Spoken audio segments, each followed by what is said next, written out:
ভিডিওটিতে ক্লিক করার জন্য আপনাদেরকে জানাই অসংখ্য ধন্যবাদ। আপনারা দেখছেন আপনাদের প্রিয় ইউটিউব চ্যানেল wow007। তো ফ্রেন্ডস, সবাই কেমন আছেন? নিশ্চয়ই খুব ভালো আছেন। ইতিমধ্যে বড় আপডেট, রাজ্য সরকারি কর্মচারীদের। ভিডিওটি সম্পূর্ণ দেখবেন।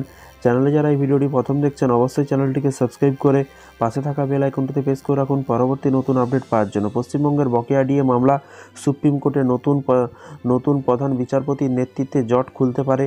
পশ্চিমবঙ্গে বকেয়া ডিএ মামলা নিয়ে কিন্তু বড় আপডেট। সুপ্রিম কোর্টে প্রধান বিচারপতির নেতৃত্বে জট খুলতে পারে। ভিডিওটি সম্পূর্ণ দেখুন। এখানে বলা হয়েছে, পশ্চিমবঙ্গের সরকারি কর্মচারীরা দীর্ঘদিন ধরে কিন্তু বকেয়া মহার্ঘ ভাতার দাবিতে আন্দোলন করে আসছে।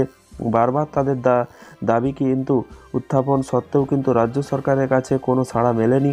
তাই কিন্তু তারা আন্দোলনের দ্বারস্থ হন এবং হাইকোর্ট থেকে শুরু হয় এই মামলা। বর্তমানে সুপ্রিম কোর্টে চলছে, তবে এখন পর্যন্ত মামলার কোনো নিষ্পত্তি হয়নি। 2016 সাল থেকেই চলা এই লড়াইয়ের মধ্যে 2022 সালে কলকাতা হাইকোর্টে রাজ্য সরকারের বিরুদ্ধে কিন্তু রায় দিয়েছিল, নির্দেশ দিয়েছিল যে 3 মাসের মধ্যে বকেয়া ডিএ পরিশোধ করতে হবে।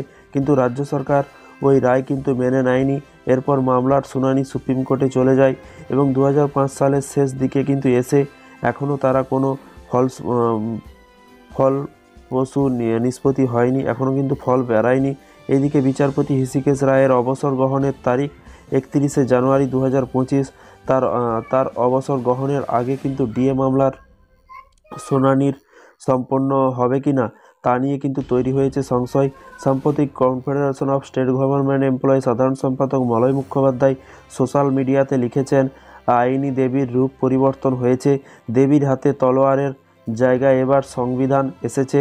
তিনি আশা প্রকাশ করেছেন আগামী 7ই জানুয়ারি 2025 থেকে মামলার শুনানি শুরু হতে পারে।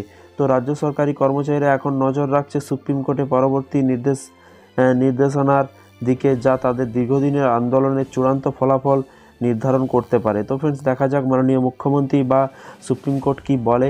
ডিএ মামলার শুনানিটা আদৌ শোনে কিনা বা নিষ্পত্তি হয় কিনা, সবাই কিন্তু অপেক্ষা করে আছে। আগামী 2025 জানুয়ারি মাসের কিন্তু 7 তারিখ ডিএ মামলার শুনানিটি রয়েছে।